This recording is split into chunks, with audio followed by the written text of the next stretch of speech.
2 years ago, I made a game in 5 minutes, 10 minutes, and 1 hour, and they were all pretty simple time wasters, where the goal was to try and avoid these falling balls, but I've drastically improved my programming skills since then, so I wanted to try and see if I could try to make a platformer in 10 minutes, 1 hour, and 5 hours, to try and see how big of a difference there is between 10 minutes and an hour, along with if having practically a full working day can make that much of a difference. So let's get to it, starting with the 10-minute game. I started the 10-minute game by importing some simple sprites, just a simple idle animation and a basic running one. These are the standard sprites I've been using in most of the games I've made recently. You'll probably notice it from the 2-color game if you watched that one. Anyway, now with the sprites in, along with the simple white square for the ground, I coded the movement. Just basic left and right movement for running, and then gravity, and of course, jumping. Now, normally when I'm making something that uses collisions like this, I'll use a tile set and have the player figure out when it's touching something on the layer, but because I only had 10 minutes to make this game, I just used objects instead, as whilst it does use slightly more resources, it's a whole lot faster to implement.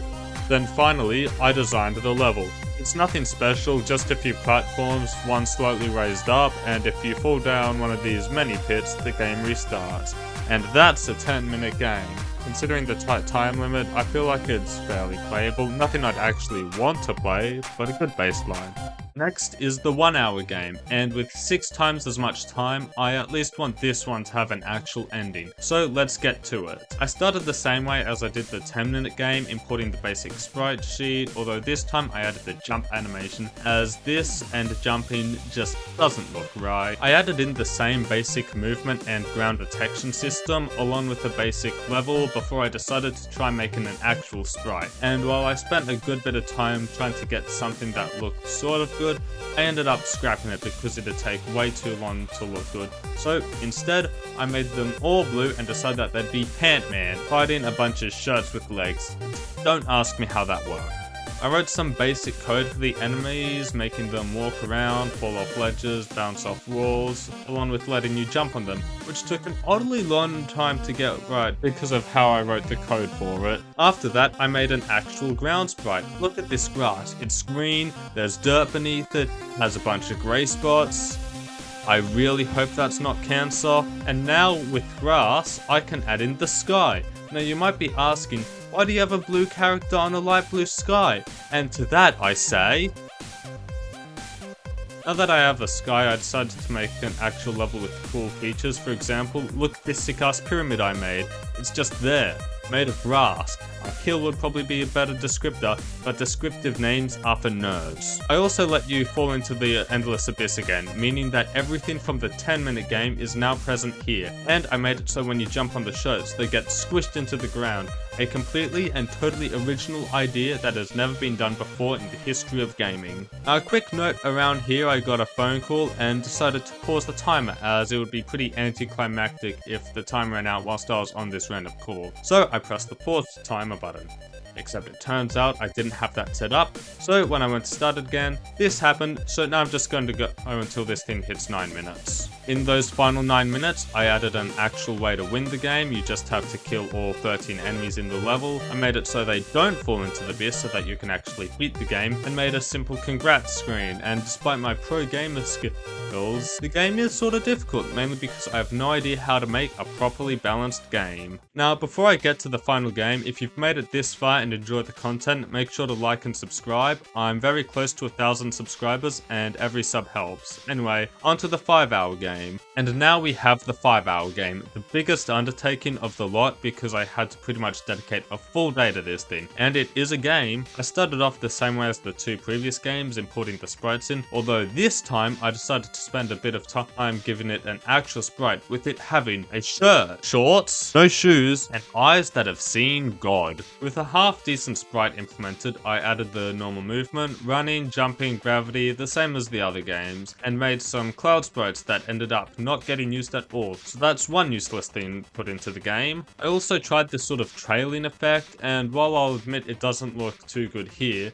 it would probably look pretty nice as a dash effect, which this game doesn't have, so I ended up cutting it later. Next up was getting an end to the level, and I made this basic gate as a placeholder. Granted, I spent way too long making it work properly, as you're meant to be in front of this part and behind this, but I got it working. And now with the level, I decided it's time for some enemies, and after thinking for a bit, I decided on ghosts, which is the most basic enemy and doesn't work for many reasons, but I can't do sprites well, so give me a break. They have the same code as the shirts from the 1 hour game, just with a new sprite, and no, they can't go through walls, they're still learning how to be ghosts. I added a few basic platformer necessities like Coyote Time, which lets you jump if you're technically not on ground, which just makes the game more fair. Next I let you jump on ghosts to kill them. Again, they're still learning how to be ghosts. Now I need to add in death, which is yet again the same as the 1 hour game, but this time it has a separate sprite where the player falls down and dies, so the game finally has something original.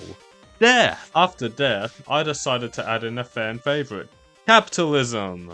With these coins, which I am calling Boo Bucks because there is a B on them and I don't care about them enough to give them an original name, especially since all they do is increase the score. And now, seeing as the enemy is ghosts, I figured a field in the middle of the day probably isn't the best setting for the game, so I did a complete rework of the sprites, changing it to a sort of haunted house with warped planks and a new level ending gate and a basic lighting system, so everything is naturally dark and there's some cool windows now. Now, because I'm not a massive I decided to add in a torch, which has this cone of light to make it easier to see where you're going. However, just having a constant stream of light is boring, so I added batteries. All I had to do was replace the coins with batteries and boom. When you run into one, you get light, which slowly runs out until you run into another battery which fully replenishes it. And now with pretty much the entire base game finished, I got to work on some actual levels. Level 1 was already good, so I didn't need to make any major changes to it, so I moved on to level 2,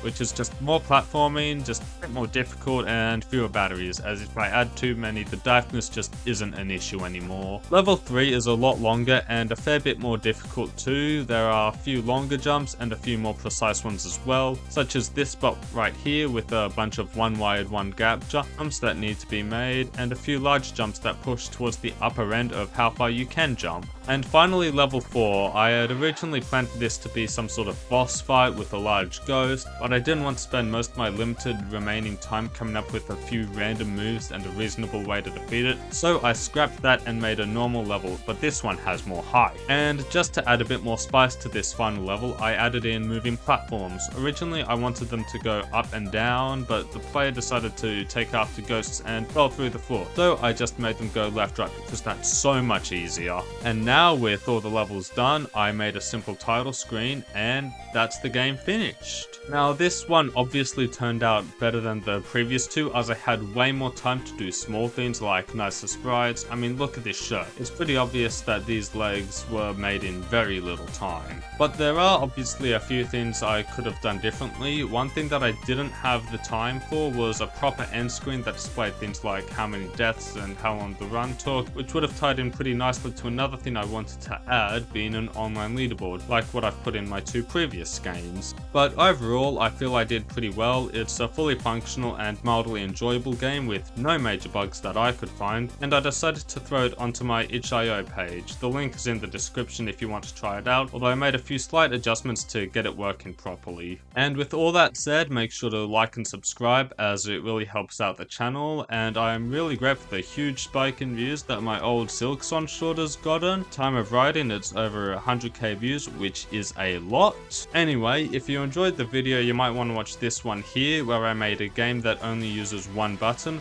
or you can watch this video where I made a game that only uses two colors. And with all that said, I'm going to play the Silksong, and I'll see you next time.